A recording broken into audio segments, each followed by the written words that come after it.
Okay, hello everyone. Today I'm going to make a Chinese vegetable dish. It's called chap chai. Okay, we are doing it with cabbage, round cabbage. You can also use the long cabbage. What we have here is cabbages washed and cut to squares. Okay, about this much of cabbage for a family of 4. Salt, chicken stock, and pepper. And what I have here is dried salted prawns with the liquid kept aside. And mushrooms, about 4 dried mushrooms, washed and soaked in hot water, and each one cut into 4. Okay, I've got about 5 garlic cut up, chopped up actually. And this is tofu sheets. Tofu sheet, dry ones. I've cut it to this kind of size, almost the size of the cabbage. And I've got this much of carrots. And what I have here is hot water, sugar, and this is mung bean noodles, also known as sohun. This is also soaking in water, and you also need oil. So I'm gonna light up and wok with the cover. We'll be using the cover later. I'm going to put the flame to medium high. Okay, hari ini kita akan masak sejenis sayur Cina yang dipanggil capcay, capcay kubis. Yang diperlukan adalah garam, chicken stock dan lada sulah. Dan chicken stock kalau tak ada boleh pakai chicken granule ke serbuk ke. Ini kubis bulat yang dibasuh dan dipotong macam 4 segi. Ini adalah tahu kering. Tahu kering yang dipotong dekat-dekat sama dengan saiz kubis tadi, tapi panjang sikit lah. Ini adalah udang kering dalam air panas. Di sini 4 cendawan kering dalam air panas ya. Saya basuh, lepas tu rendam dalam air panas dan dipotong 4. Ini 5 ulas bawang putih yang dicincang dan carrot sedikit ya, yang dipotong agak nipis. Ini sohun dalam air biasa ya, saya rendam. Dan diperlukan juga adalah garam dan sedikit air panas ya. Sekarang aunty akan mula dengan menggoreng ni. Okey, sampai dia macam tukar warna. Kita goreng tahu kering ni sampai dia tukar warna. Saya telah mengeluarkan gorengan tahu kering tadi dan letak dalam air putih biasa ya. Saya kasih dia rendam sikit. Nanti kita akan pakai lagi ni. Okey, sekarang kita goreng bawang putih. After frying the garlic, I'm going to add in the soaked prawn and fry it all in medium low heat. We don't want the garlic to burn too much. And then we put in the mushrooms. Retain the liquid. We might need it later.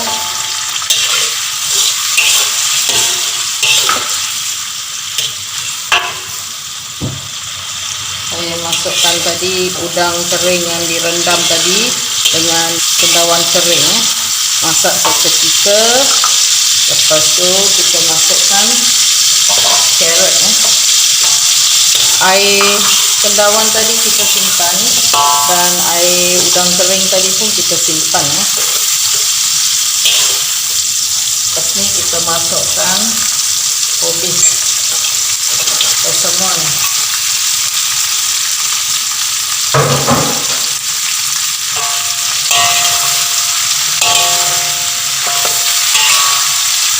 This is a very simple dish to do. Masakan ni masakan yang paling senang dan rasanya memang sedap. Macam ni masukkan garam sedikit saja ya.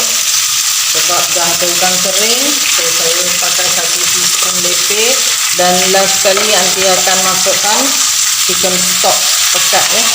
So jaga-jaga dengan. Ada satu lagi yang boleh ditambah, iaitu cendawan pulat. Ia direndam semalaman, lepas tu dipotong. Memang cantik kalau masuk dalam ni. Nampak hitam, lepas tu brown. Yang ni hijau-hijau putih, orange dari carrot. Memang cantik, tapi yang kita ada. Okay, waktu ni saya akan masukkan yang digoreng, lepas tu dimasukkan dalam air supaya dia lembut juga ya. Air ni boleh buang. Adding in the cabbages and stir frying for a little while. I've added in 1 flat teaspoon of salt and fish fry the bean curd. Do not add too much of salt because there's white prawns in here. Plus we'll be adding a little bit of chicken stock and pepper towards the end. At this stage I'll also add in a flat teaspoon of sugar. This is necessary to balance out all the saltiness inside here. Saya tadi masukkan sedikit gula ya. Gula ni memang perlu untuk masakannya ya. Sebab nak seimbangkan rasa-rasa garam dari udang kering, garam dari 1 teaspoon tadi lepeh saya pakai kan. Lepas ni nak pakai chicken stock dan air udang Ni air udang tadi saya masukkan. Okey, kita pulanglah macam mana. Ada orang suka pakai macam 1 sudu kecil penuh sauchu, tapi aunty tak pakai untuk hari ni. Boleh tukar-tukar resepinya. Okay, some people use sauchu, 1 teaspoon of it in the oil before adding the rest of the things. And now I'm going to add in the hot water, about half a cup of, depending on how soupy you want it. Okay, and if you want some color, you can add a bit of the mushroom sauce. I'm not going to use a lot of it. Okay, now I will close and cook it. Okay, I've added in another half cup of water and cooked it for about 5 minutes. Now I'm going to add in the sohun. But strangely, this is one dish that is even nice when eaten cold. Yeah? Don't be worried about cooking this if you have never cooked this before. I must show you. This is what the tofu sheets look like when you buy them from the shop. Flat long pieces. You use a scissors and you cut it up. So total water in this is 1 cup. I used half earlier, then I used another half. And now about, I would say, 1 teaspoon of chicken stock. We'll see how it goes.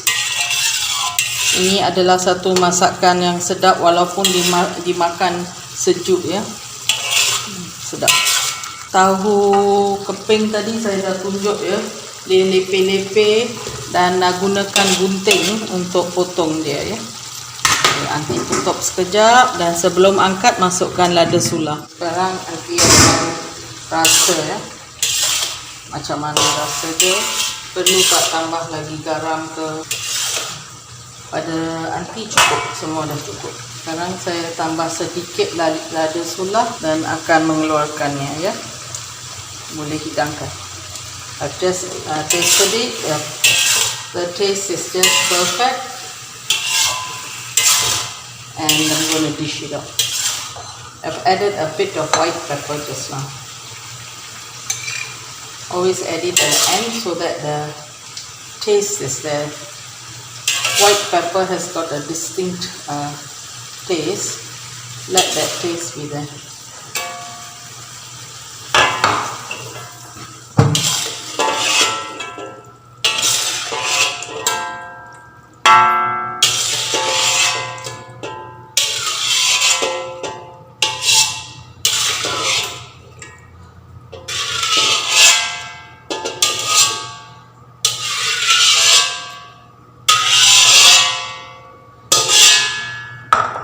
For this dish, I wouldn't throw away that liquid that's in there. It's really nice with white rice. Yeah? So I'm going to put that in. It's a nice dish to be even eaten cold. That's the beauty about this dish.